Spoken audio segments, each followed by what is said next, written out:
Hey guys, welcome back. In this video I want to run through using the seasonal indices deseasonalizing data on a time series plot, and also adding in a regression line or line of best fit to be able to make some predictions, to do a little bit of extrapolating. So we're going to run through worked example 7 and 8 of your textbook here. Because work example 8, which is using that extrapolation question, is using the data found in work example 7. So let's quickly smash through this, hey? The following set of data gives the population of Queensland in millions from the first quarter of 2010 to the last quarter of 2017.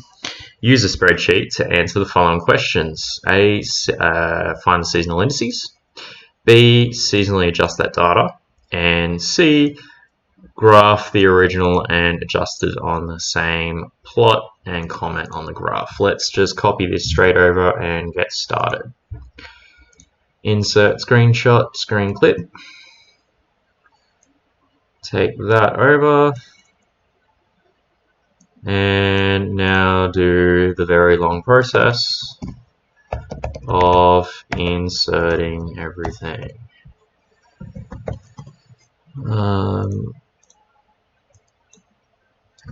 Damn it. Hopefully I could just drag this out. Yep, cool.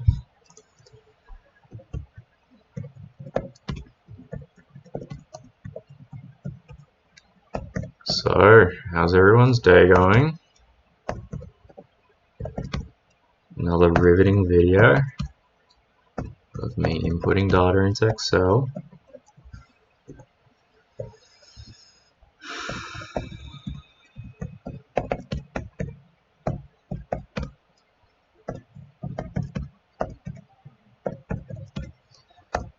This is my life.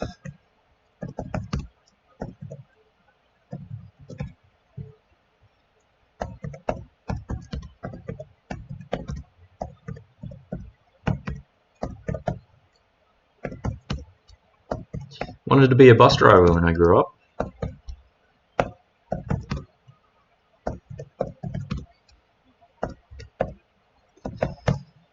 Didn't want to enter data on Excel, but here we are.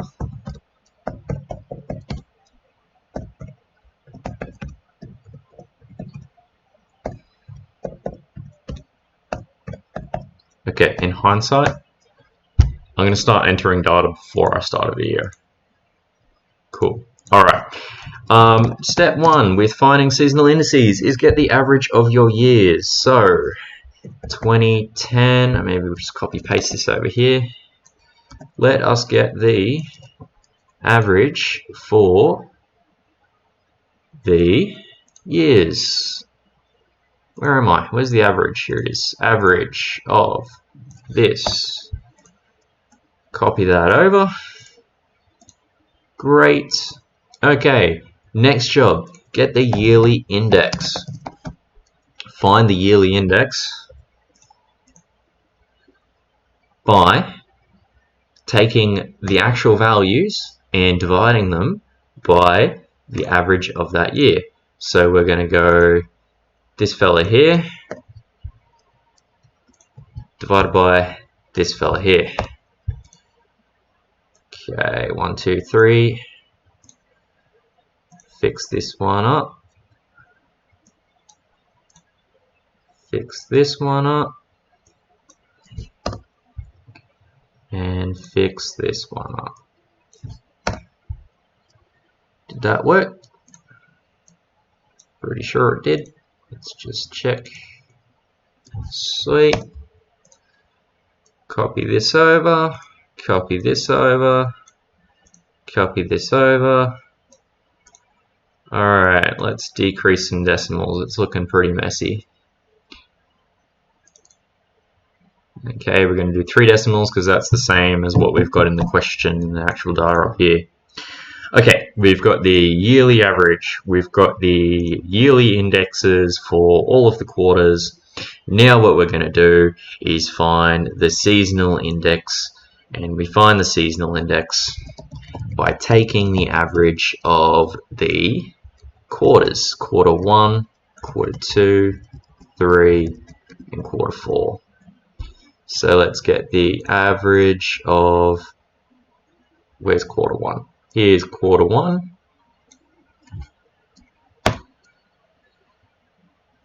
Well, that, let's check if that just drops it down.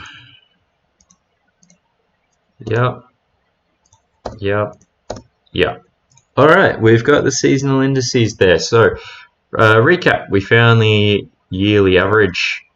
Next, what we did was we divided all of the data in that year by its yearly average, and that came out as a yearly index that we've got here, which is this cluster.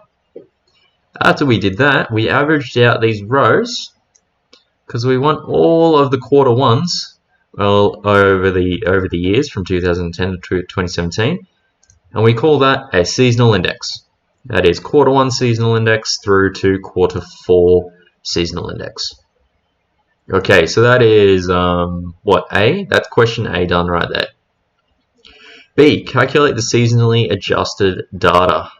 Okay, so for this bit, we are going to take these values and we're going to divide them by these seasonal indices.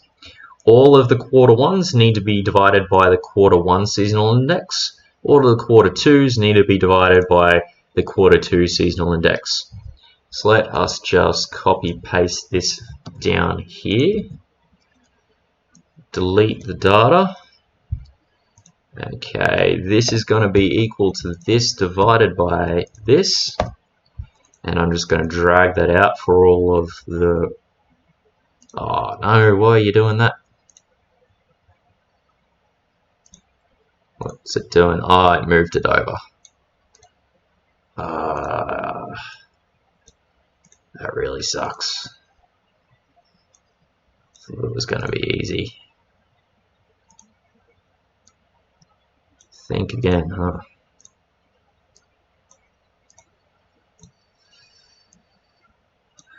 And last one. Cool, going down should work though, right?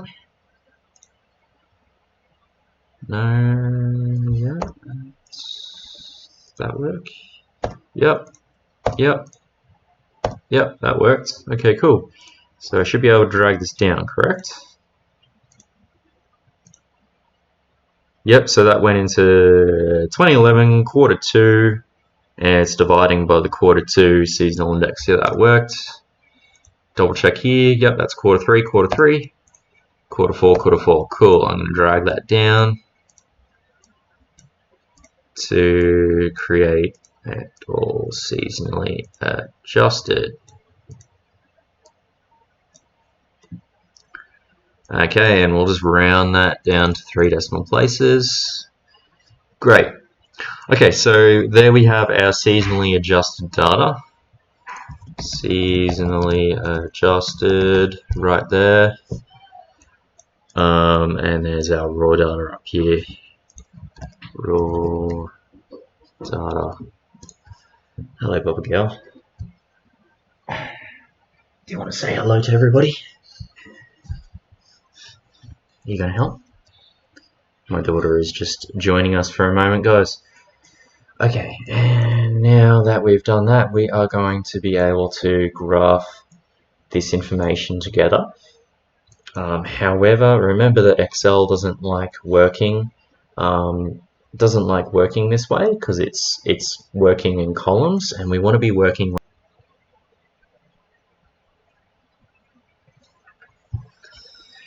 Okay, so I've fixed that up now, and it has a clear increasing trend on both that raw and the seasonally adjusted data.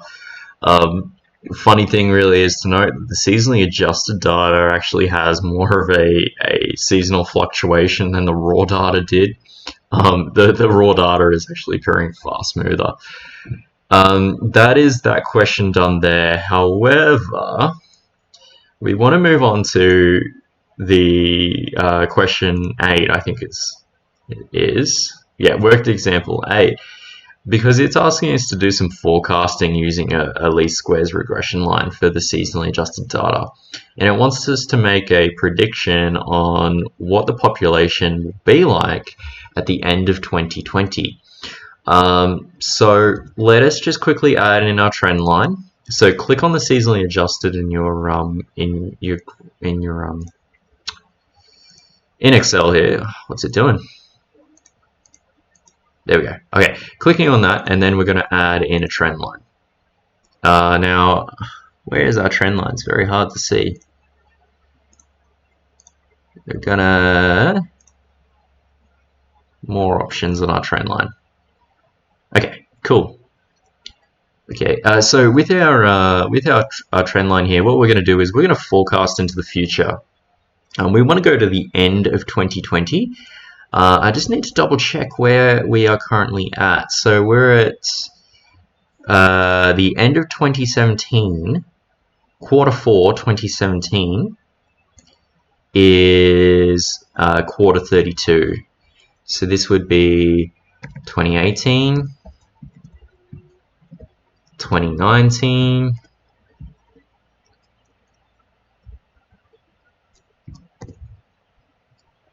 2020. Okay, so we got to go up to 44. Geez, I hope I got that right. There's 2018, 2019, 2020. Yeah, I got that right. So we're going to go up to 44. Let's go back over to our graph now. And we want to check out the trend line more options of the seasonally adjusted.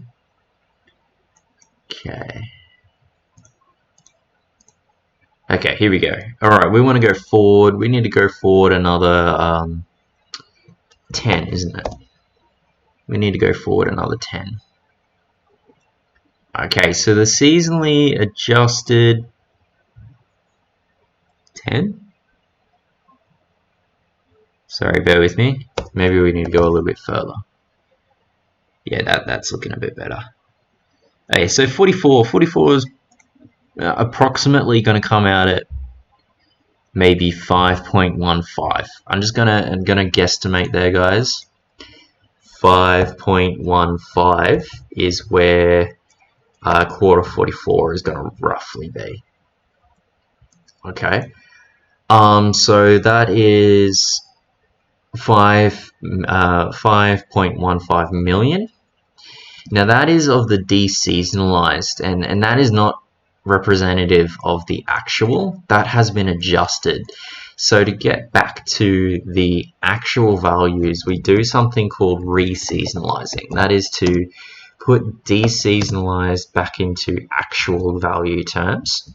So we are going to multiply the deseasonalized value by the seasonal index.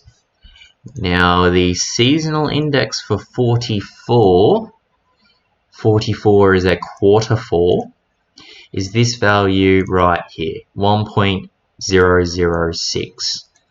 So to reseasonalize this value, I am going to multiply this and this together. There we go, that's the reseasonalized value. So at the end of 2020, the population, we'll type this out. At the end of 2020, the Queensland population should be approximately equal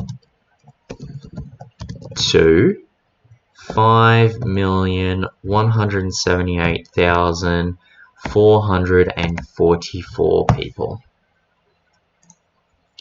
Okay, and there you have it. That's how we can use the trend line to do some forecasting. Remember that when we're forecasting a seasonally adjusted value like we are doing here, we do need to reseasonalize. That is to put it back into actual value terms.